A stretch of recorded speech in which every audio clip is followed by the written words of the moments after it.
Anybody here that's new? Anybody hasn't been here before? Any introductions? Just the usual suspects, the same old crowd, huh? Okay. Well, it's good to see you all. Thanks for coming out this morning. What else? What's happening? Any announcements? Anything off the top? Halloween, of course, yes. Be careful out there. Is it little kids, little kite day on the mall this afternoon? Is that today? Yeah. Okay. What? 1 to 4. 1 to 4. Okay, that's really fun. That's a great thing. These kids look so cute. Senator Dunwell, how you doing? A lot of mics. About today, trick-or-treating, so the walking mall, as Jim said, 1 to 4, and then East Helena's Main Street, they close off Main Street. Wes told us about that. He's probably knocking doors right now, but I don't see him. But so yeah, Main Street, then 4 to 6. And then if you want to go across Highway 12 to Mountain View Meadows, they've got a big Halloween pocket park, all decorated, and they have candy and a little walkthrough for kiddos. So you could just make a big circle. And then I live in Mountain View Meadows, just up at my house. It's the one with all the signs.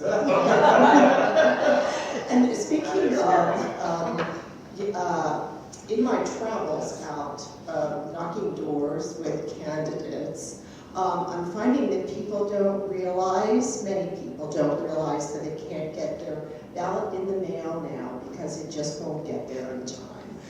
We are an exception with most of the states that our elections office does not accept a ballot after election day, regardless of when it was postmarked. Most states accept the postmark, but our state says you have to have the ballot in. So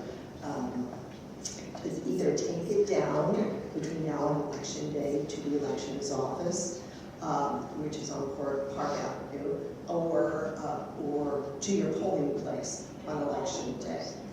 Any polling place. Thanks, Linda. Yes, she's a super chief election judge, volunteers her time.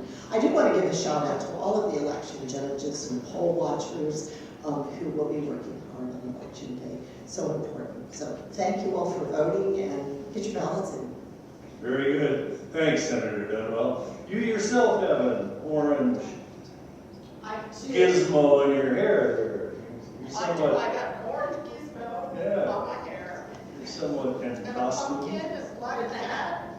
And black pants and later I might do my face like a cat. You look very cute. Who knows?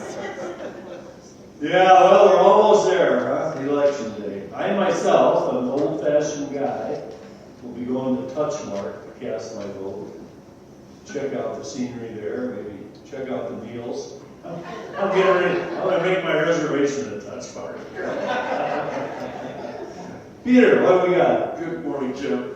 So, a couple things for Ski Patrol. Peter Strauss with Great Bud Ski Patrol. Next Friday evening is the Art Walk downtown Milwaukee Mall. That's always a blast. And the kids are going to be doing a rail jam in Constitution Park. This is where they slide down the rails and do all sorts of tricks and frankly scare the crap out of all of us who have to pick up the pieces. So it's absolutely a blast. So come on down. I'm sorry? Yes, pray for snow. We will either be, if it's cold enough, the hill's going to bring a snow gun down. Oh. But wouldn't that be cool, making snow down? If it's not cold enough, we may have to truck it in from the ice rink. If we get natural snow, we'll truck it in from the airport. So that's number one. Number two, every Sunday in November, afternoon about 4 o'clock at Brothers Tapworks, they do a bingo thing, and it's a lot of fun. We're going to be doing, the proceeds will be going to the Ski Patrol again this year. Every Sunday at 4 o'clock in the afternoon, Brothers Tapworks, come on on down, have some fun, enjoy an adult beverage or a non-adult beverage if you prefer, and join us. All right. Thanks so much. Very good. Well, let's pray for snow. How about anybody on the Zoom? Anybody got anything for us? There? Peter Sullivan and Barb Harris. How you guys doing? She's nodding her head. Yes, We're doing good, Jim. oh, good, Barb. You both stop in and see us. Oh, yeah, okay. I'll do that. 1:30. 1:30. Appointment 1:30. That's okay. Yeah, I'll come by and say hello. Tuesday morning. Okay, that'd be great. All right, thank you. Thanks for the invite. All right. Danny. Good morning. I thought about wearing a costume this morning, and the scariest thing I could think of was dressing up as a cowboy, but it was too damn scary for me. But when you start talking about colors, if I'm wearing orange, it's in honor of our boarding school, in memory of that. If I'm wearing red, it's in honor of the murdered and missing women in our society. So them colors mean a lot more than just what a pumpkin looks like. But you know, we're going to do ag today, so I thought I'd give you a little history on ag in Montana. When Lewis and Clark went in with the man dance, the little shout was already bringing Red River carts up onto the northern plains. And they were being pulled by cattle because it was kind of disrespectful, good buffalo pony to be pulling a Red River cart. And the little show, I think, brought their last major cattle buy was in St. Louis within 10 years of that. And they were bringing these cattle into Montana. When we went out on a hunt, there would be 1,000 to 1,200 Red River carts headed out to the northern plains, and most of them were pulled by cattle.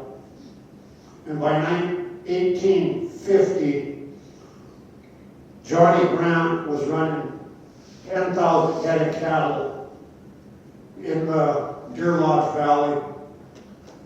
1852, he herded a couple thousand head of cattle to Sacramento to feed the miners.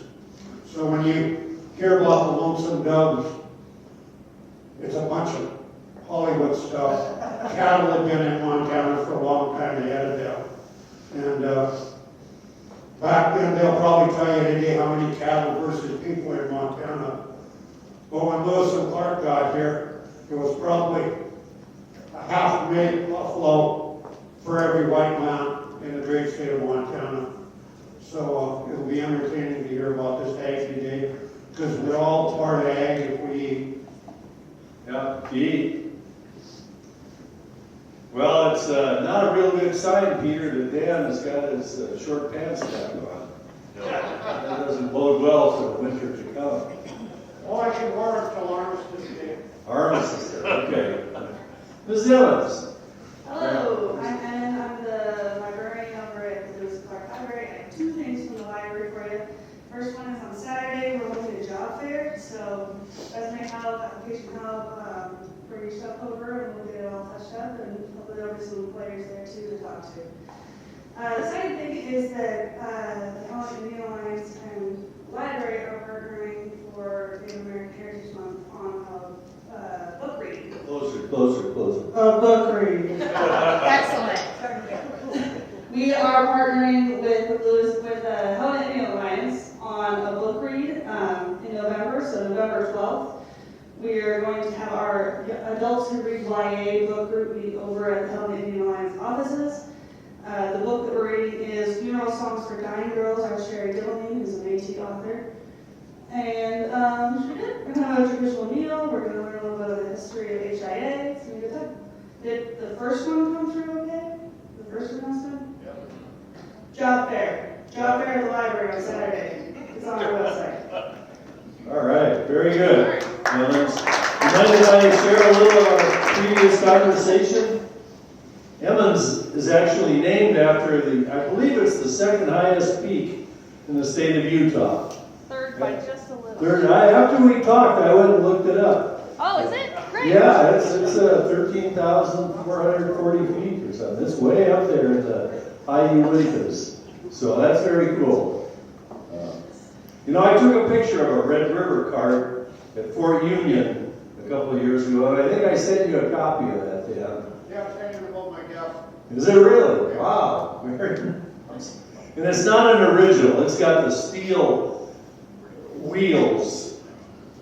And Dan explained to me that originally they wrapped the wheel with leather and then wet it, and then it would shrink and become almost like steel. So, anyway, it's very pretty at Fort Union. Kathy. Hi, I'm Kathy Roos, and usually I don't get up here and talk, but Special Olympics State Basketball Tournament is next weekend, and they're still looking for volunteers, and it's a special event. There's something like 850 athletes coming in, and of course a lot of parents are coming in also, and supporters. I coach a high school team. It's about as good as it gets, and it's 1 hour practice a week, so that's also great. But it's a great event to attend. Opening ceremonies are next Thursday. I think that's the 7th, and then there's games in the morning, Friday and Saturday. If you get a chance, at least attend, and if you want to possibly volunteer, go to Helena Chamber.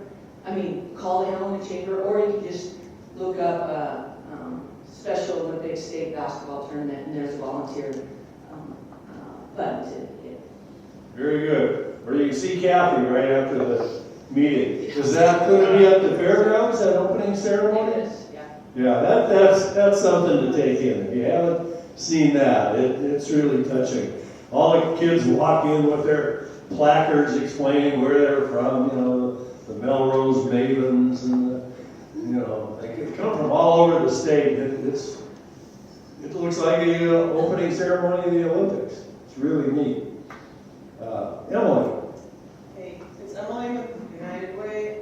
We help put on the Tuesday Showers program at St. Paul's, and we are getting ready to host our 3rd year anniversary on November 12th. That's Tuesday morning, and that will be starting. We do the showers starting about 8:30 or 9 on every Tuesday at St. Paul's United Methodist Church. It goes to about 11:30. We're just wrapping up our 3rd year. The first year we provided 480 showers. The second year, 708. Just wrapped up 3rd year, we hit over 1,000 showers. So we're staying busy at the showers. Lots of people coming through. We provide all the toiletries. Vance Thriftway gives us donuts every week to help feed people. We get coffee. Jeannie in the back there helps us by washing all the towels every week at Rodney Street Laundry. So this is a real community effort to make this happen. So on Tuesday, November 12th, at about 11 or 11:30, we'll do a lunch. And so any community members are welcome to come down, meet the groups that help put that on, and the community people that come and take the showers. We open the floor to the unsheltered people that participate in that to listen to them about their concerns with the community for about an hour and a half. So if anybody's interested in that, we'll be there at St. Paul's Tuesday, November 12th at 11. That's another really neat thing. 1,000 showers. So St. Paul's must have a rather large hot water heater. We're testing it. Probably more than your standard 20 gallons. All right, very nice. Let's see. What else? What else is happening? Well, last week, Troy Downing was, Peter, I know, I wanted to just touch base on this breakfast afterwards down at the Union. Peter might call in a number if we could get close. Who's planning to come down to breakfast? All right, we got a pretty good group. Jim? Yes, sir. Let's be clear, this is a pay-as-you-go. Oh, right. You're on your own for breakfast. Yeah, I'll buy it. Yeah, come on down, please. It'll be really neat. All right. I've got to take a count. Okay. 3, 4, 5, 6, 7, 8, 9, 10. But you gotta eat, as Dan reminded us, you know, so that'll be cool. All right, well, we'll proceed right from here to there. God only knows where we'll park or how we'll pay for parking down there, but I don't know. You're on your own for parking too. And let's try to get there by 8:30, okay? And I'm not sure what sort of program Cole or anybody's got lined up for us, but let's try to get there by 8:30. I don't know if we can. Anyway, it'll all work out just fine. So we'll see you there. All right? As I was saying, last week, remember Troy Downing was here, our candidate for the Eastern Congressional District, which is where a lot of the food actually comes from in this state. And I mentioned that John Driscoll, the other candidate's with us. Well, he's a kind of a regular around here, John. Good to see you. And then we'd ask John to speak to us a little bit this morning. And that'll kind of bring the curtain down on our conversations with candidates. So, in the spirit of Eric Dietrich and the intelligent questions, I thought I might ask John if he'd speak to his thoughts on the economy in general a little bit. I think, you know, he asked Troy last week, well, what are your priorities should you get to DC? And Troy Downing mentioned the economy. So, John, if you don't mind, I mean, you can say anything you want, but what do we do about this? It's definitely a federal thing. Thank you, Jim. I really enjoy coming here every week, and I plan to keep coming here if I'm around. There's a lot of goodness here, just as there is with the showers. The United Way really did something good with the showers. So it's part of my normal routine because there's a lot of goodness in it. This last couple of 3, 4, 5 months, I've been applying myself diligently within the resources that I have to get out. Half the people I needed to talk to are in Helena, Billings, Great Falls, and a little bit more than half are in all the jillions of small towns around the state. And had I not run into a deer up on the Marias River, I'd still like to go to Springdale, McLeod, Terry, Marysville, or in Jefferson City. Otherwise, I got to pretty well covered. And I've had a chance to talk to people in each town, except for Highwood. There was no. I could have stole everything in town, but couldn't find anybody. I will. My feeling is that anybody who has a prognostication about this election, you can't do it. It's real different what I've encountered, even until 2 days ago. At the showers when a guy, well, I won't say that. I mean, he wanted to kill every congressman. And it's like, okay, there's a lot of serious people that are serious and resentful out there, but there's a lot of really good, loving people. And I would draw your attention to 3 things, 3 quotes that are in my mind. One is when last week after this big synod they had inside the Catholic Church, where they're working on all these details about women's deacons and all this stuff. It ended with a picture on Thursday, and the only guy smiling was not Pope Francis, which is pretty unusual. And then the people that keep the doctrine for the church, they were weighing in and kind of killing some ideas. And then Pope Francis on the same day put out an encyclical on the importance of love. And it's interesting to read if you get a chance. It's like a man in his last years going through what he's learned over life. And I happen to agree with him about the importance of love. And there's a lot of love in this room. And if I would just say the same thing I told the Northern Cheyenne Tribal Council and the people who were there I guess 2 weeks ago, that if the spiritual power that's here, and there's a lot, we need to turn it on because this is going to be a close one. And I have no idea how it's going to end at all. So I'm not making any prognostications. The other quote that's in my mind, I took my grandson to Mauthausen concentration camp in Austria. We slept out in the parking lot in the ground fog and then went in the next day. It's a pretty serious place. And there was a quote one of the survivors left for the rest of us, and he said, Heydrich, the Van Auschwitz, said that the people running the camp, the Death's Head SS, were so indoctrinated against the people in the camp, it was just hate-filled, and then they kept them all separated, kept them from talking to each other. But this survivor, the quote he left was, here, any act of humanity, any act of kindness was in active existence. Because the point was to keep people apart. And there's a lot of that going on now, not here. That's why this is a good place, because there's a lot of it going on. I think a lot of it's intentional, maybe some's unintentional. But it's a good quote to remember about if it turns out that I get elected, who knows? I've been to all the right places, I've talked to a lot of Republicans, but if I do, I probably won't be coming back. But what I would be doing is, I always have made decisions when I was a legislator based on the long-term economic impact of the policy. And I'll continue to do that because that works for me. And it helps sort out complex issues. Some of the stuff that's being circulated now is just women, it's crazy. It would kill the economy. But as far as the agriculture, specifically for Helena, for Montana, the housing thing is a huge thing for me. And Francis Barnwell, when I was a senior, taught me, try to pick one big thing and try to do it right. So that's what I'll be trying to do on the housing. A lot of stuff like what Michael O'Neill was telling us about the vouchers and all that, but that's certain, those are all things that need to be helped along, fair market value and all that, but we have to find a way for people to get into a place to live. They've got kids that are a cop, they're a fireman, they're a baggage handler, and they can get some equity when they get out instead of just paying rent forever. And that's a tough thing to solve. And I've spent a lot of time thinking about it, and I would like to work with the idea of long-term lease that's on federal property. There's a lease program in HUD that allows you to get a guarantee for 90% of the value of a house, a structure, multifamily structure, and tie that in with some of the carbon sequestration technology that's in the building industry now, because they have to deal with climate change. You can build a 27-story wooden building now that's got insulated and so forth.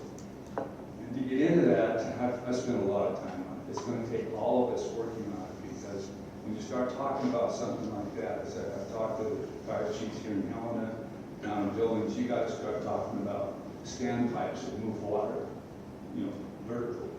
You got to talk about having fire departments or volunteer firemen that are going to be there. And so those are big issues. They're legs that come off of this, but that's what I want to work on. And of course, if I get a chance to work on it, I'll be back to talk to you about it. Anyhow, thanks, Jim. Thanks for your kind words, and good luck. Good luck to you, sir. And there is a lot of love in this room and in this town, and among and between people, despite what we see and read and listen to 24 hours a day. There's lots of reasons to be positive and optimistic and hopeful. And I walk out of these meetings feeling better every week. So, enough of me. So, good discourse on the economy there, John. I see you got that inflation thing under control. Well, we got some guests with us this morning, and Eric Velasco is a professor of agricultural economics at Montana State University Bozeman. And he's going to zoom in. I saw his name there a little bit ago. We're going to try this. There he is. Oh, can we get him up there, Haley? Ah, there he is. Can we get him big?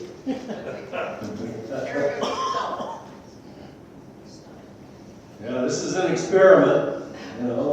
We haven't zoomed, we haven't had a guest speaker zoom in for a while. Hey, Eric, can you unmute yourself? I knew this was going to happen. Maybe Jim with the mic. Ask him. Oh yeah, you got to unmute yourself, Eric. Murphy's Law is alive and well on Zoom. Oh, hey. Give him a hand. Oh, well, Haley, I'm just going to surrender, turn it over to you and Eric, and hope for the best. Thank you for joining us this morning, though, Eric. Really looking forward to hearing from you. Yeah, thank you. I guess, can you give me a thumbs up? Can you guys hear me okay there in Helena? Oh, good, okay. Great. Well, yeah, thank you for having me here. It looks like a great event you guys have.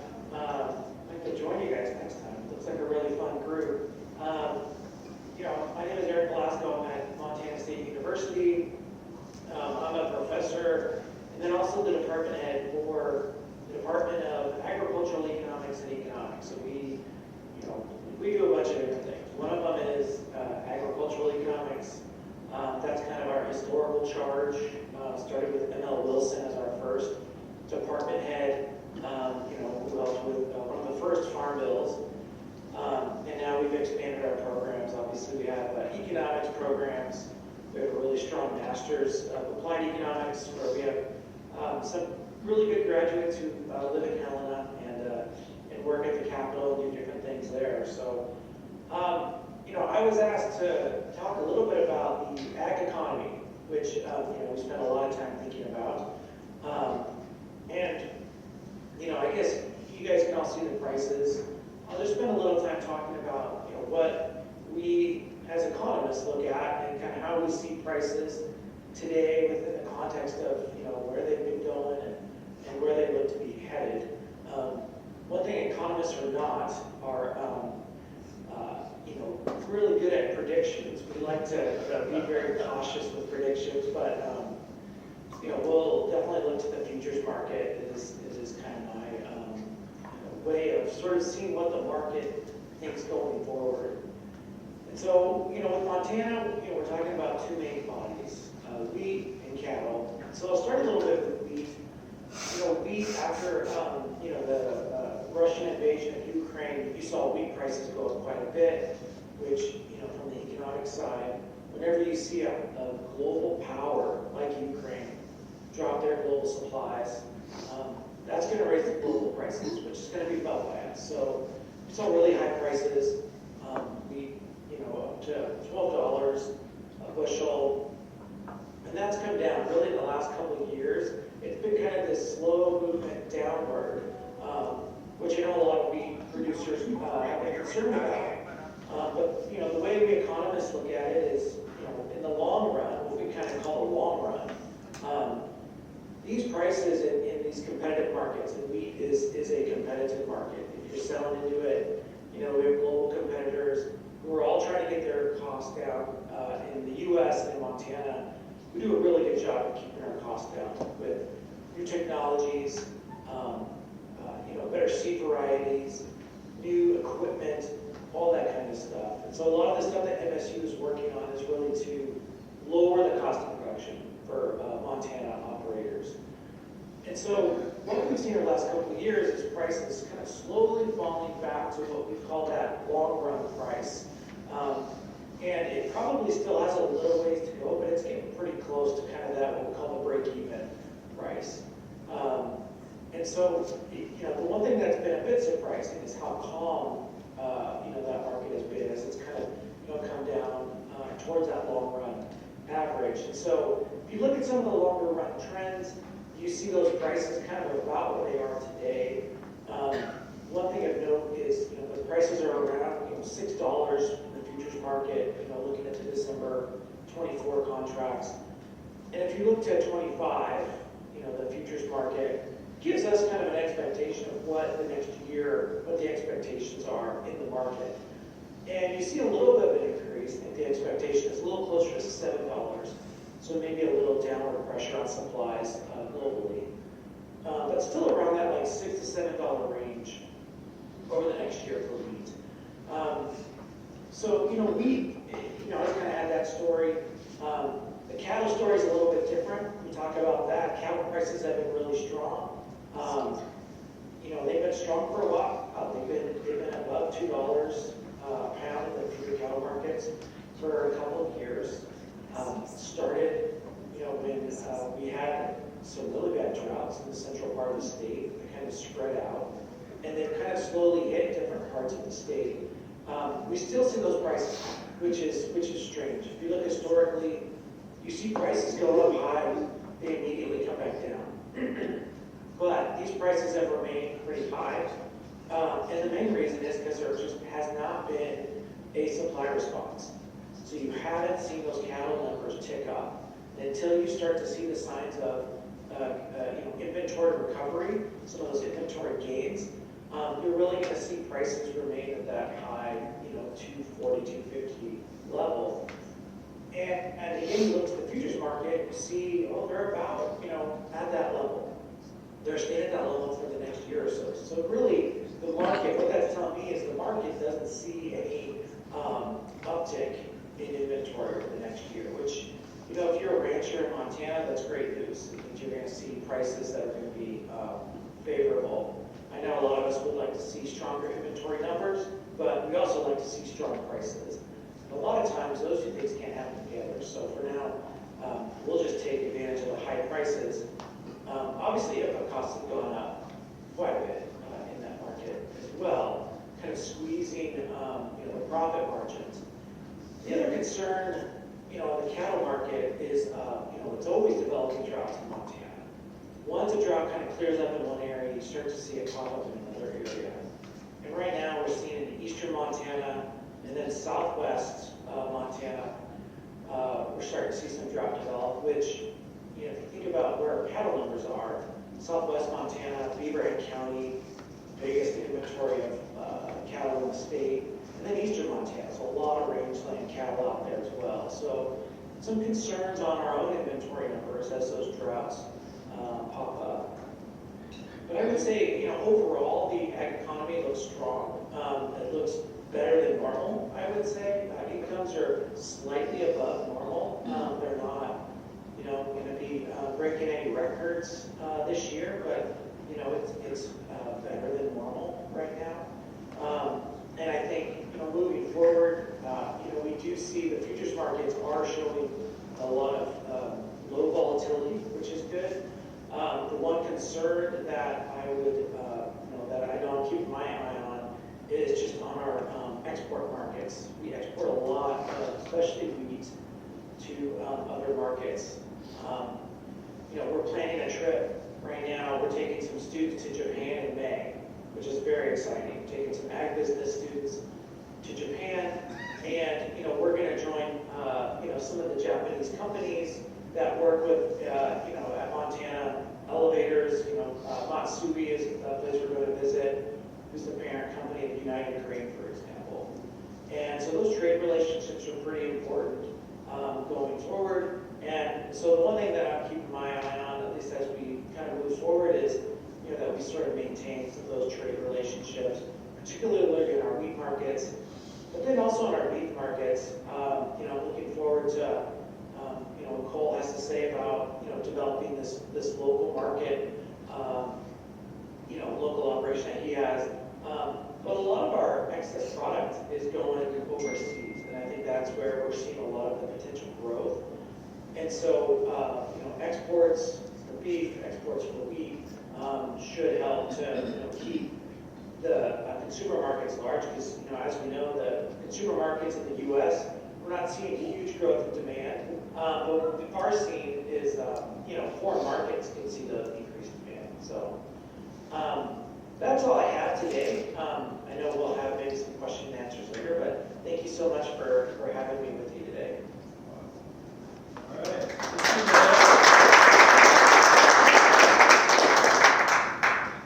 So you got time for a question or two, Professor Velasco?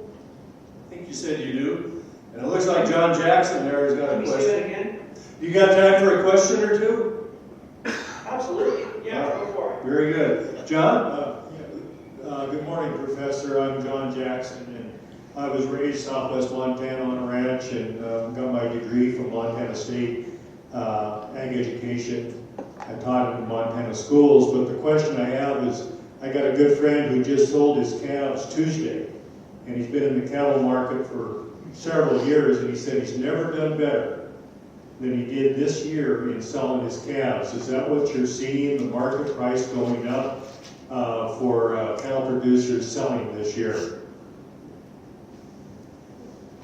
Yeah, it's interesting to hear that he's done better, because it's been about where it's been for like the last year. But on the calf side, with all this pressure to rebuild, it really does start with the calves. So without getting into the details on elasticities, when you do see those price increases, the biggest price increases go to the calf markets, because those are the least sensitive to production changes. That's where you have suppliers have the least amount of control. So when we see this pressure to rebuild, yeah, those calf premiums are going to be pretty big. So I'm glad to hear that he's seen that premium. But yeah, that's prices are you don't want to say they're great, because not everyone's finding those strong prices, but I'm happy to hear that they are out there. Ross? Hi there. Ross Nelson got a question. Thanks for showing up. Yeah, I know you said you didn't like to do prognostication, but I'm curious about what the long-term effects of climate change are going to be on the market. In particular, we're seeing a lot more 90-degree days. We've gone from 5 average in the 1800s to like 35 now. And the MSU climate assessment says there's going to be much more days above 105. What do we have in the agricultural market? Do we have like wheat varieties that are going to survive that? What can we expect happening to the ag market as the climate changes?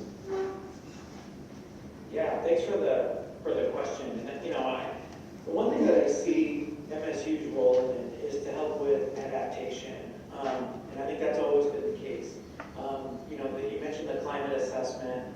The one thing I pay attention to is just the change in kind of the timing of rainfall. So more rainfall in the spring, and less in kind of the late fall or late summer, early fall time period, which obviously does present issues for spring wheat, for example. I think for that, our breeders at MSU are really kind of working to find out how to do more with less water. And maybe if it is a timing issue, how can we manage that? Looking at planting dates, new varieties, all that kind of stuff is really the role that Montana State should be playing to help farmers in Montana adapt. For rangeland, I think that's a bigger question because you have a bit less control over that. But even for rangeland, you see a lot of really interesting research coming out of animal science with virtual fencing, for example, where you can put rangeland cattle and have them grazing very strategically on areas, so that rangeland can be healthier and kind of doesn't need the kind of water requirements that it used to. And so yeah, all those things, MSU is, I think that's our goal, is to kind of be out in front of those adaptations. And if you go around campus, you'll see all the new innovation centers coming up. We have a new precision ag degree, in fact, major and a minor.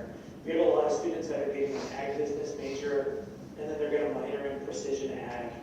They're going to learn how to fly these drones over their operations, and then process the data, and then use that to make meaningful decisions. So I think all that, is an attempt to kind of keep Montana competitive in agriculture, but then also help to adapt to some of those changes in climate. Very interesting. Thank you. Thanks for your question, Ross.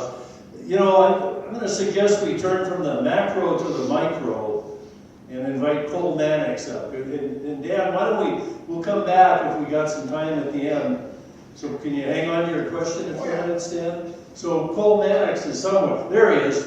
Here he is. Cole, thank you.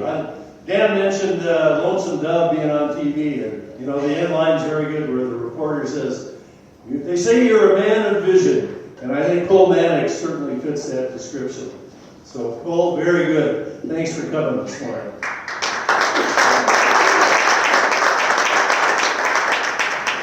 Hey everybody, I'm a guy that can't follow directions because I didn't know there were 2 campuses. Do keep the mic really close to your mouth where it does not amplify. Okay. We had, Old Salt, thanks for having me this morning. It's a pleasure to be with you. Old Salt is a small meat company, and it's based in Helena, but it's owned by now 4 ranches, Cascade, Augusta, Helmville, Melville, and the Centennial Valley is where those ranches are based. And its goal is to build a brand that can move Montana livestock through it, and then if they can grow it, if it can sustain that brand, to add more producers that are also owners of the brand, because we think the core challenge is to turn more value to producers. And so we wanted to make producers producers themselves stakeholders in the end food dollar to a greater degree than they are when they sell in the commodity market. So that's what Old Salt is. I guess I would say Old Salt has a couple of projects in Helena called the Outpost and the Union. Union Outpost has been around for about 3 years. The Union's been around for about 6 months in the Burger East building. And we have a small meat processor across town by the other Helena College, Bozeman Avenue. There's a wild game plant that we purchased 2 years ago and have been processing meat there for some time. And we're working to develop a USDA facility about 20 minutes north of town, which I'm hoping will open maybe mid to late summer. Famous last words. Way longer than that. We also hold a festival called Old Salt Festival, which has been happening now for 2 years on my family's place in Helmville. And last year we had, I think, 2,200 tickets and 2,800 people, and it's had 3 days of wood-fired cooking and celebration of the culture and agriculture. 18 bands, we had a bunch of artists and speakers on topics of conservation and food systems. And, well, maybe a little bit of history about Old Salt is that it was fall of 2020 in a snowstorm in Melville, which is generally when ranchers eat. They kind of, my own family, the Hibbert family, part of Cedar Livestock Company by Cascade, and the Anderson family, which manages J. Burrell ranches. They met, and I think they all could feel good about, the topic was the future of their operations. And they all could feel good, I think, about these lands that we're managing today, between the three of them, between privately owned land, privately leased land, and publicly leased land. They managed to bring 200,000 acres together. And they all felt that they could say that 20 years, that at that time, fall of 2020, the overall ecological function on the lands that they were managing was better than it had been 20 years ago. They felt that that part was going good. I think they all agreed that if the food system stays as it is, our businesses may be terminal. And so I'm talking about what exists downstream of the ranch and the farm. It's a very, in ranching, if you get a bunch of knapweed, and mostly just knapweed, we call it a monoculture, and what we're starting to have downstream of ranching in the food industry, distribution, retail, processing, is a bit of a monoculture. And so we felt that it's really risky to do meat. It's a very low margin thing. The landscape around us was literally scattered with the dead carcasses of meat companies that tried. And we had all come from some amount of failure in trying to start a local brand. But we thought that it was less risky than go along with the status quo, to try again. So we resolved to, and we knew it was going to be a really hard thing, and it was going to be a lot more than, it's going to take a lot more than some damn fool business idea that Cole had. It really takes a community to support what really is not just a brand, but it needs to be a sort of a little micro food system, a community that believes in something, from the producers to the investors that it takes. Today we have 28 people that have participated in that, to the staff and the team, and a bunch of ranchers don't know how to get product to market, all the way to market. They might know how to sell a calf or a yearling, but how do you bring it to finished weight? How do you navigate the processing process? How do you navigate building a brand and the marketing and the e-commerce side and the financial side? So it took a team, and it's taken thousands of customers, whether those are the customers that buy meat from us on a regular basis online, or whether the people that visit the Outpost, the Union, or the people that come to the festival. I would say the prices, when I got out of graduate school in 2009, I came back, I was working at Carroll, and I wasn't sure what I was going to do. I thought I was going to be a priest. And my dad and about 119 other ranches started a cooperative for coal cows and bulls called Salt of the Earth Ranchers Cooperative. And I went to work for that. Didn't like my prospects as a priest, I guess. So the meat company instead. And we gave a really good college try, and after 5 years we failed. The business went out of business in about 2016. Where's I going with that? Oh yeah, 2014, so that was a couple of years into this effort, was the last peak. 2013, 2014 was a really high cattle market, which is a really bad time to start a niche meat company because you can get more for your animals. Any animal that can just walk on the trailer and go to a live auction market. And now here we are, 2023, 2024. It's really high market prices for your average commodity livestock. And yeah, I would say, our membership sort of feels like prices being better than ever.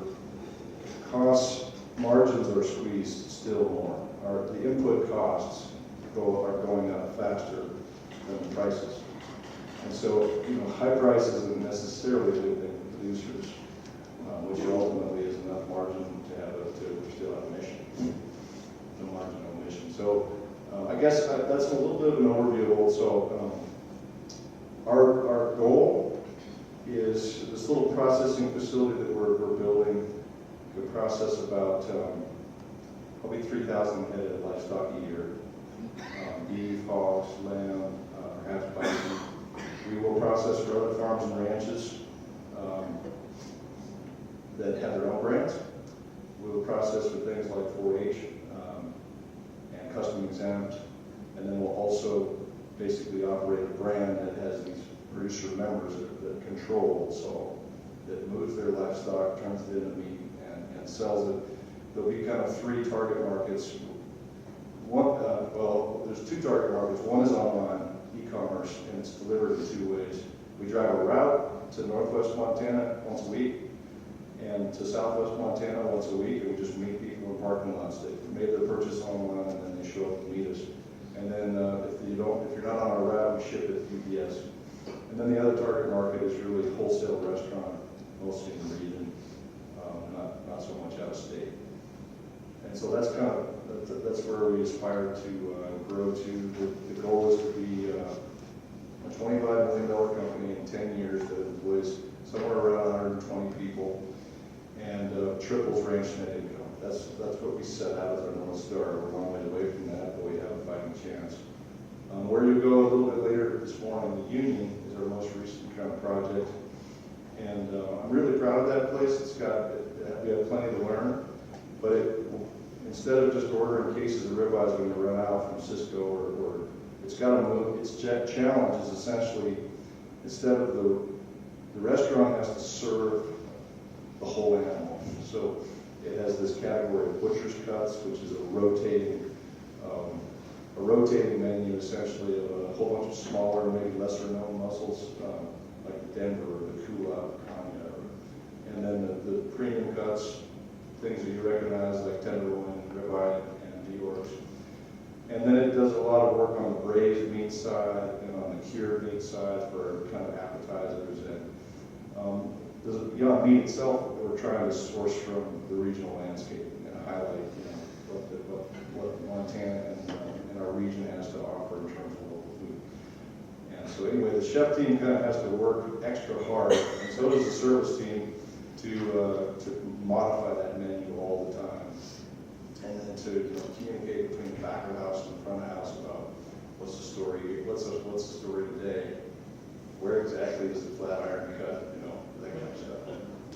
So anyway, I'll stop there. If you want to do questions, we can do that. I think we got time for a couple questions. Cole, thank you very, very much. I think you'd have been a good priest.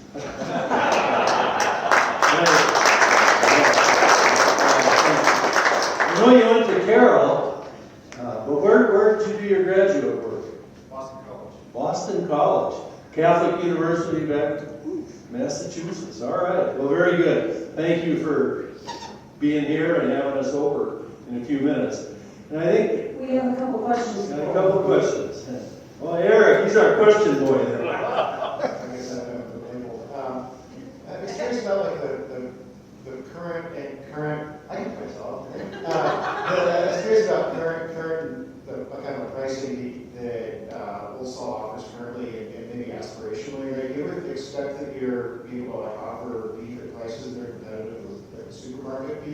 Or is that just not a reality or targeting of a luxury product?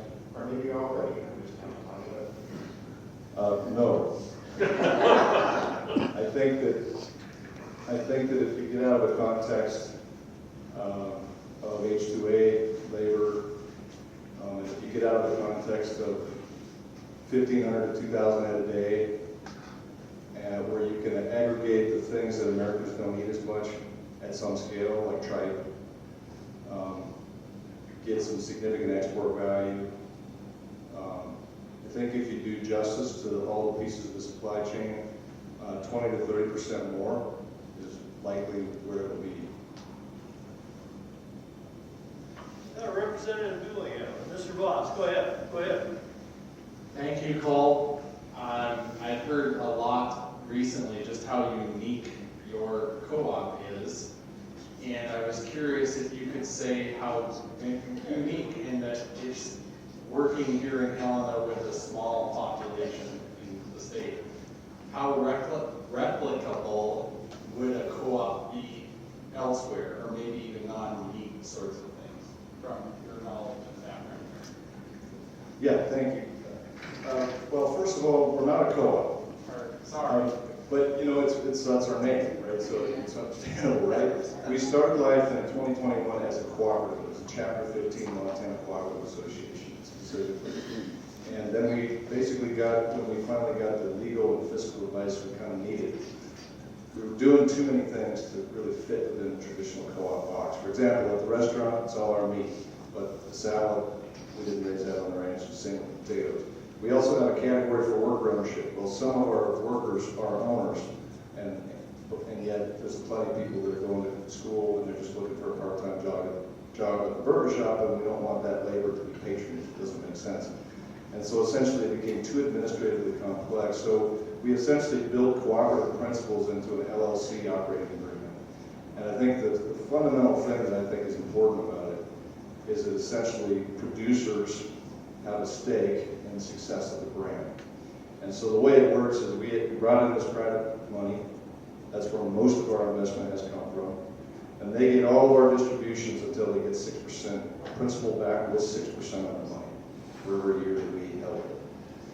And then they get half of our distributions until they get 10. And then they get diluted down to 25%.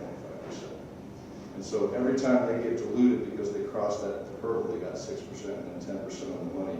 That money, what's left, can go back to the ranches to be shared pro rata according to how much livestock value that they provide that year divided by the total livestock value the company used.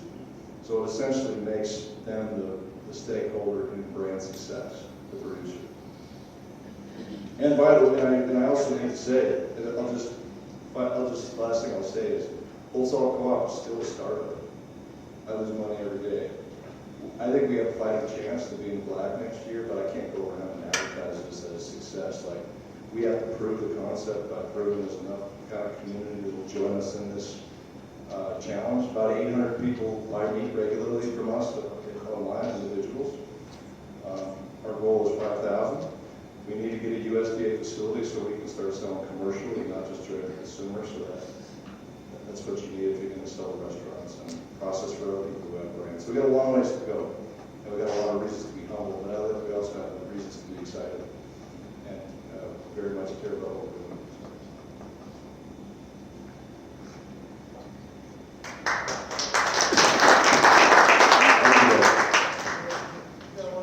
Thank you, Mayor.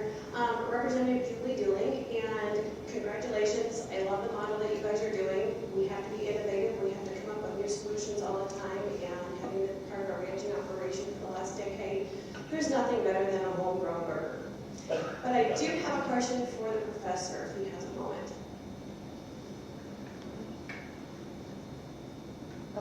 Great, thank you. So you talked about drought, and it's kind of like traveling all over the state on a road tour. Last session we had House Joint Resolution 40 for studying of cloud seeding. How do you see that as a tool in the toolbox for renters and farmers? And is the college, is MSU or Missoula, are they partaking in this study resolution? Well, that's a good question. I guess I have to learn more. So I'm the economist. So science is, if we were doing it, I wouldn't be the one working on it. I guess I'm not aware of any work in that area. I think most of what we've focused on is what farmers and ranchers can do on their own operation to adapt, but not necessarily things that can be done to maybe modify the microclimates, which it sounds like what you're suggesting. Yeah, so I don't really have a good answer. I haven't seen anything like that at MSU yet, but maybe it's something we should be into. Thank you. Dan, we got a couple minutes yet. Any? Well, thanks.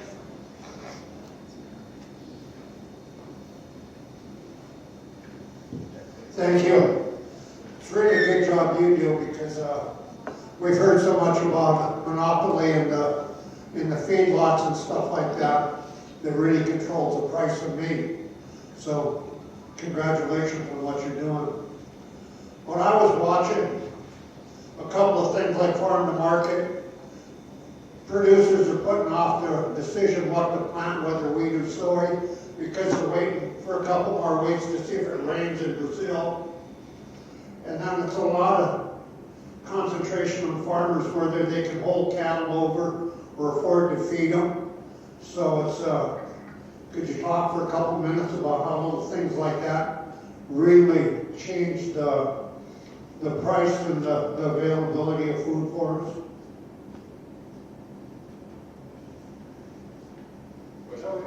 Yeah. You want me to hit 10, 11, 10? Yeah, so concentration is certainly, it's been happening for a while. There's a lot of economies of scale advantage, like Cole was mentioning. The price that some of these larger facilities can process for really gives them advantage in terms of the low cost, though that they can, the low prices that they can offer. I would say the alternative side of that is that they really become less flexible. And so in order to meet the demands of specific things that consumers are looking for, they're not really able to pivot as well. So, I think the real competition is that's going to be coming from some of those larger operations. It's going to be a lower priced product, but like Cole was suggesting, if you're going to compete, you've got to find where you can create value, and that value is going to be the thing that you hope overcomes kind of the higher cost of production that you're going to incur, for a smaller facility. As far as the impact on prices, that's really unsettled in kind of economics. There's not really a whole lot of evidence that the concentration has resulted in any sort of collusion or anything like that that we've sort of detected in other markets in the past. But certainly we see the lower prices from larger facilities. We don't really see the upside pressure from that could happen from collusion or from price manipulation from those same firms. Well, what's your perspective, Paul?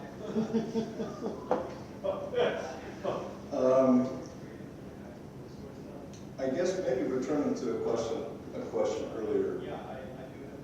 I think that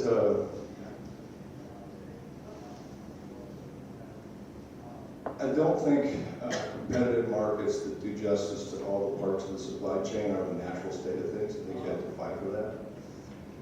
Power consolidates, and my great-grandparents' generation was a time when we won that battle for a time, and then we've kind of gradually lost it again over the intervening 100 years. And I think it's as bad as it's ever been. And so I think that when it comes to the downstream kind of, I would call it a monoculture, in basically very tightly controlled opportunity in the food system. Not because it's more competitive, but because basically you raise the bar behind you. And I'll be just real direct. I can be very wrong too, so this is just, I'll share my opinion directly, and I'm also about as smart as the guy in the room. The liquor law in Montana, it's amazing to me. And I think it's a great example of a tamp down on the food culture and vibrant Main Street. And I've been through just this challenge of buying a beer and wine license in the state. I think it has nothing to do, honestly, with, I think it has everything to do with not wanting competition. And it's the same with the food industry. So it's not that they're necessarily better, they provide better service at a better value and lower cost. I mean, at the end of the day, ecological health across our country is suffering. We're sending just way too much soil down the river. Obviously, social health, political polarization is high. 1 in every 2 people has a chronic disease. Like, our health, our agriculture isn't nourishing people. So, you know, I think that the current system, that yes, it's providing low cost at high volume, but I don't think it's delivering value. I think it costs more to do justice to all the different parts of the food system. So I would like to see just a lot more regionalization in the food sector. What I know is mostly meat, and I only know that a little bit. So what I would like to see is more opportunity. Instead of 100 huge companies, what about 10,000 medium-sized companies? I think that does more for resilience and more for actual communities. And yeah, I think, that's not always the most efficient way to do it. But I think love is really inefficient. Think about raising kids. Like, love is inefficient. Dealing with complex natural systems, like raising biodiverse crops and doing justice to wildlife at the same time, that's just a slow process where you fail, and then you iterate, and you keep at it, and you suffer a little bit, and then you fail, and you might succeed a little bit. It just takes time, talent, dedication applied over time. It takes love. It's not the most efficient thing.